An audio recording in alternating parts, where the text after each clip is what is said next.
Hola, mi nombre es Eduardo Morales y hoy voy a hablarles sobre el impuesto predial en Colombia.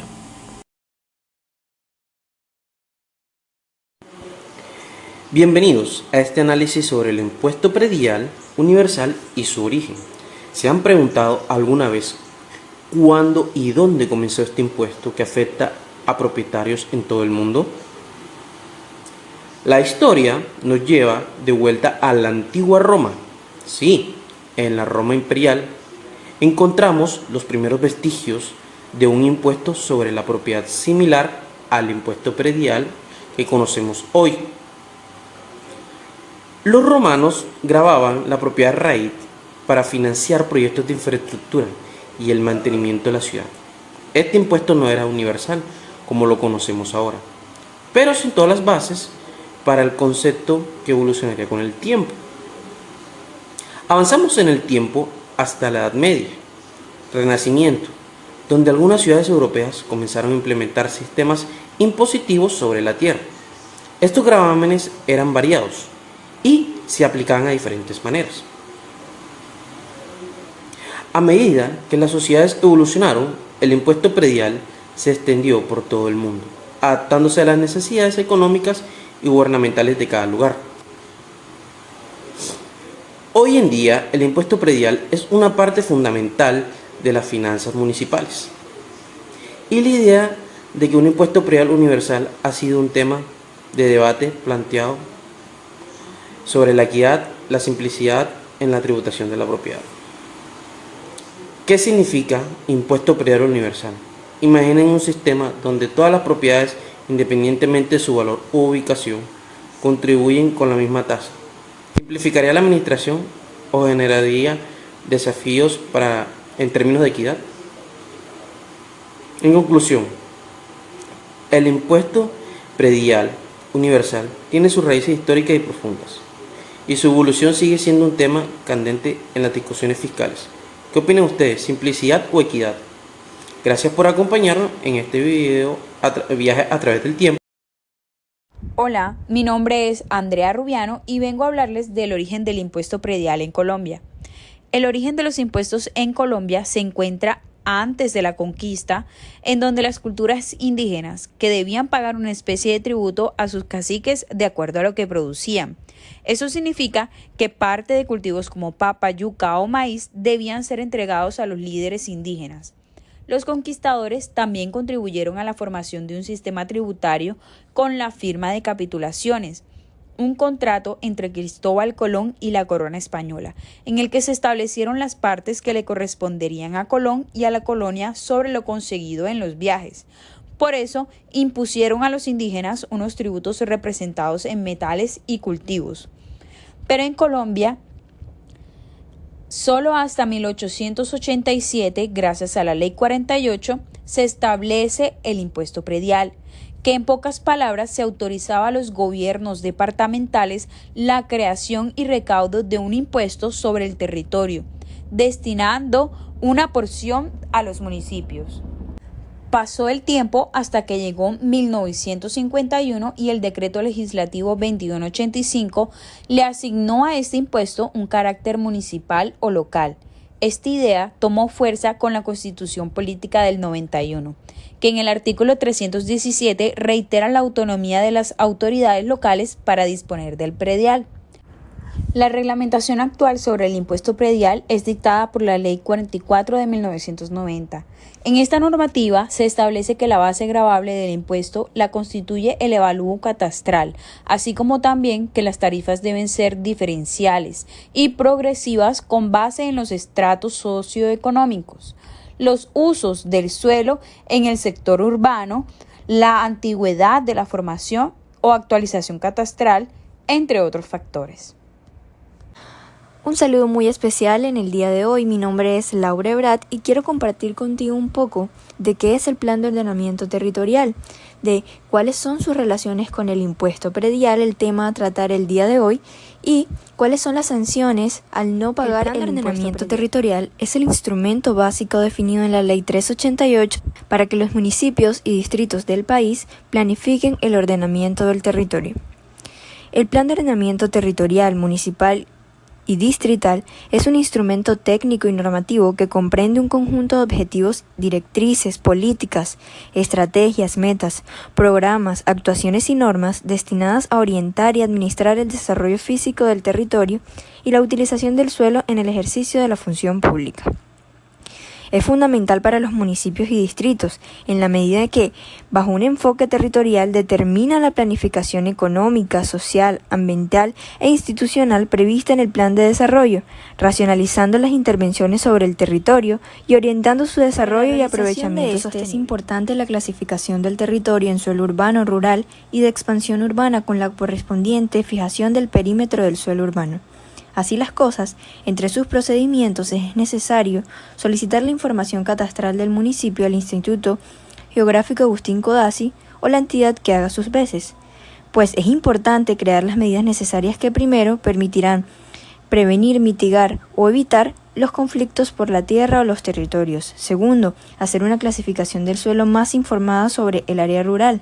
Tercero, donde encontramos su relación con el impuesto predial, mejorar la gestión fiscal y programar la gestión predial requerida para que el POT o POT sea una realidad. En caso de no cancelar el impuesto predial durante el tiempo estimado por la entidad distrital, los ciudadanos o contribuyentes tendrán que enfrentar una serie de sanciones económicas.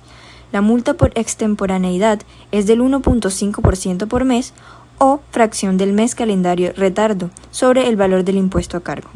Dentro de la página oficial de la Secretaría de Hacienda se muestran las sanciones mínimas de acuerdo al estrato del inmueble y la unidad de valor tributario, una medida de valor que muestra los valores tributarios. Estrato 1 y 2, unidad de valor tributario 4, total en pesos colombianos, 170.000 pesos. Estrato 3 y 4, unidad de valor tributario 5, total en pesos colombianos, 212.000. Estrato 5 y 6, unidad de valor 7, total en pesos, 297.000. Para los predios que no estén incluidos dentro de la categorización anterior, la entidad menciona que tendrán una sanción mínima de 7 VT, es decir, 297.000 pesos. Mientras que por si el contrario, el contribuyente canceló el impuesto por un valor inferior al que le corresponde, la multa por corrección será del 10% del mayor valor a pagar. Hola amigos, ¿cómo están? Mi nombre es Anor y el día de hoy hablaremos sobre el impuesto predial. El impuesto predial es uno de los impuestos más significativos en el país y encuentra su regulación en la Ley 44 de 1990. Este impuesto consiste en aquel gravamen que recae sobre la propiedad inmueble, es decir, todos aquellos propietarios, poseedores o usufructuarios de uno o más bienes inmuebles, tales como lotes, apartamentos, casas, edificios, parqueaderos, locales comerciales, bodegas y fábricas, entre otros, tienen la obligación de pagar el impuesto predial. Este constituye una de las principales fuentes de renta de los municipios y distritos y son estas entidades territoriales las encargadas de su administración, recaudo y control. Su base gravable se encuentra determinada por el avalúo catastral del inmueble y debe de cancelarse anualmente dentro del primer bimestre del año.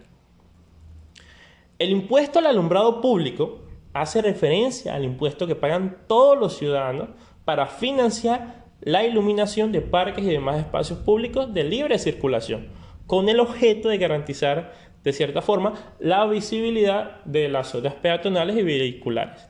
Aunque este es un impuesto de carácter territorial, a diferencia del impuesto predial, quienes son los municipios y distritos quienes se encargan directamente del recaudo, ¿sí? En este caso, son estas entidades, mediante la aplicación del artículo 32 de la Ley 1819 del 2016, quienes facultan a las empresas prestadoras de energía eléctrica para que éstas recauden directamente el pago del impuesto al alumbrado público mediante la factura del servicio público de energía eléctrica. Y bueno, cabe aclarar que al tratarse de un impuesto de carácter obligatorio, este impuesto no está sometido a ninguna autorización por parte del suscriptor o usuario del servicio de energía. Es decir, nos llega el servicio, la factura de energía y allí mismo pues tenemos la obligación de cancelar el valor correspondiente al servicio de alumbrado público.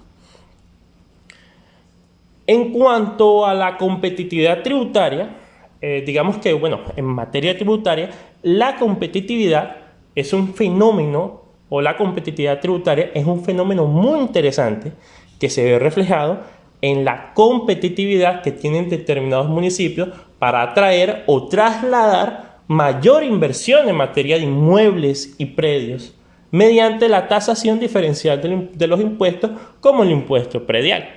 Es decir, aquellos municipios que ofrezcan, digamos, mejores condiciones tributarias, ya sea para compradores de vivienda, empresas o inversionistas, lo cual termina no solo aumentando el recaudo tributario y por ende, digamos, el aumento de ingresos de recursos al municipio, sino que también atrae beneficios como la generación de empleo, inversión social y mayor visibilidad. Este se puede ver reflejado en aquellos municipios que, por ejemplo, le ofrezcan a empresas la posibilidad de no pagar por cierto tiempo el impuesto predial bajo la condición de que se trasladen a esos municipios.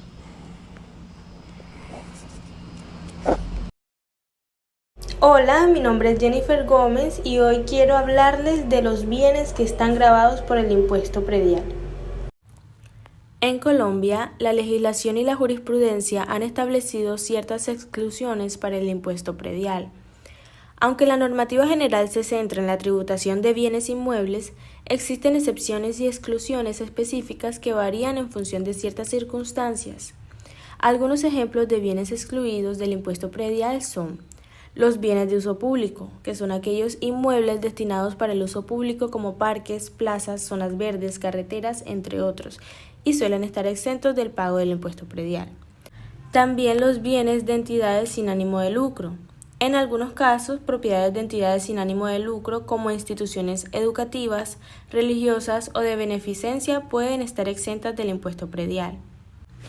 También los bienes de interés cultural o patrimonial pueden recibir exenciones o reducciones en el impuesto predial. A su vez, las viviendas de interés social en el marco de programas de viviendas de interés social pueden estar exentas o recibir reducciones en el impuesto predial. Es importante recalcar que las exclusiones pueden variar de un municipio a otro y están sujetas a las regulaciones locales específicas. A modo de ejemplo, se trae a colación el concepto del 24 de octubre del 2013 del Consejo de Estado, quien reiteró lo siguiente. Sobre el particular, amerita aclarar que los términos tributarios excluido y exento no son sinónimos, ya que mientras el primero hace referencia a una persona o un bien que por su propia naturaleza o condición no puede ser gravado, es decir, se encuentra liberado tanto de declarar como de pagar, en el caso de los exentos se trata de bienes gravados con la particularidad de que por ley en forma taxativa se les ha asignado tarifa cero, circunstancia que los libera de pagar el impuesto. Si un bien fue declarado exento de pagar el impuesto predial por el decreto 678 de 1994, implica que si bien no tiene la obligación de pagar el tributo, subsiste aún la de presentar las declaraciones correspondientes.